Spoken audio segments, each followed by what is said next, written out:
The Freedom Convoy, which began as a working-class uprising against Canadian Prime Minister Justin Trudeau's federal vaccine mandates and other COVID-19 policies, has become something of a clarion call for populism across the Western Hemisphere. Populism, by the way, I don't think is necessarily a bad thing.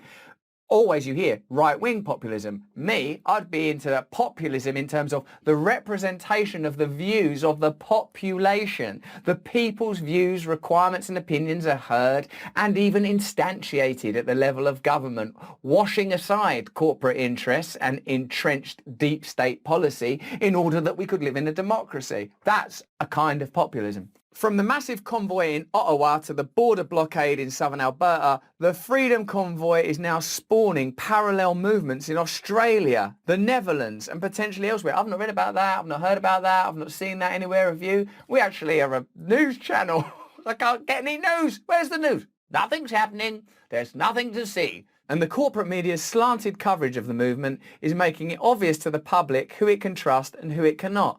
News organisations that promise not to allow democracy to die in darkness have instead become the very penumbra obscuring the truth. Despite drawing tens of thousands of supporters to Canada's capital of Ottawa, the grassroots protest has scarcely received fair coverage in the mainstream press. Sometimes I feel like the professional class of media journalists don't like ordinary working people. I think they don't like them. I think they think they're disgusting and just want an excuse to go, ugh, they're right wing. I really do, because that's how they talk about them all the time. The legacy media in Canada and the United States have opted to fall in line with Prime Minister Trudeau's dubbing of the convoy and its supporters as a fringe minority, packed with racists, homophobes and would-be January the 6th style insurrectionists and conspiracy theorists opposed to medical science. There are certain issues that if you continue to promote them around social justice issues, around which I am actually extremely sympathetic because I really believe in people's right to be whoever they are, and I'm appalled by racism and prejudice and hatred.